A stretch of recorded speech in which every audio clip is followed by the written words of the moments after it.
Location de propriété commerciale.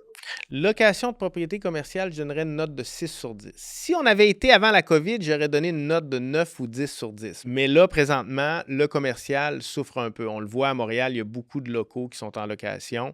Le centre-ville n'a pas repris sa pleine vigueur comme avant la COVID. Donc, c'est pour ça que je donnerais une note de 6 sur 10. Propriétaire occupant dans un immeuble à revenu. Propriétaire occupant dans un immeuble à revenus, je donnerais 8 sur 10, surtout pour ceux qui commencent à investir en immobilier. Ça va être plus facile de passer au financement parce que tu vas avoir des locataires qui vont payer une partie de l'hypothèque et ça te permet un levier plus rapide que si tu avais une maison unifamiliale. Développement immobilier.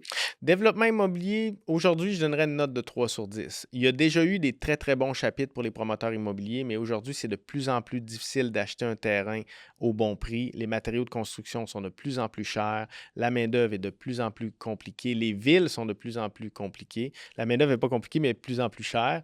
Et donc, aujourd'hui, là, les promoteurs immobiliers, là, ils font vraiment attention. D'ailleurs, c'est pour ça qu'on observe un ralentissement au niveau du nombre des nouveaux chantiers au Québec en général. Les prêts privés.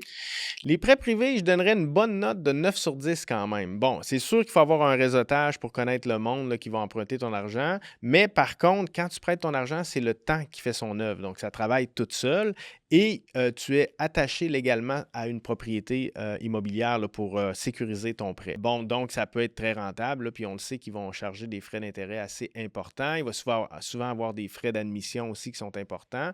Mais ce n'est pas pour tout le monde. Il faut quand même des bonnes liquidités pour pouvoir offrir ce genre de service financier-là. L'achat-revente de terrain. L'achat et revente de terrain, je donnerais une note de 5 sur 10. Pour la simple et unique raison que c'est sur le long terme, puis c'est un peu plus compliqué à financer. Normalement, les banques qui demandent à ce qu'on finance l'entièreté du terrain, à moins qu'on ait des constructions qui soient planifiées, ou est-ce qu'on peut rentrer ça là, dans les frais de la construction. Par contre, ça peut être très, très, très rentable, mais encore une fois, il faut être patient avec ce genre de stratégie-là.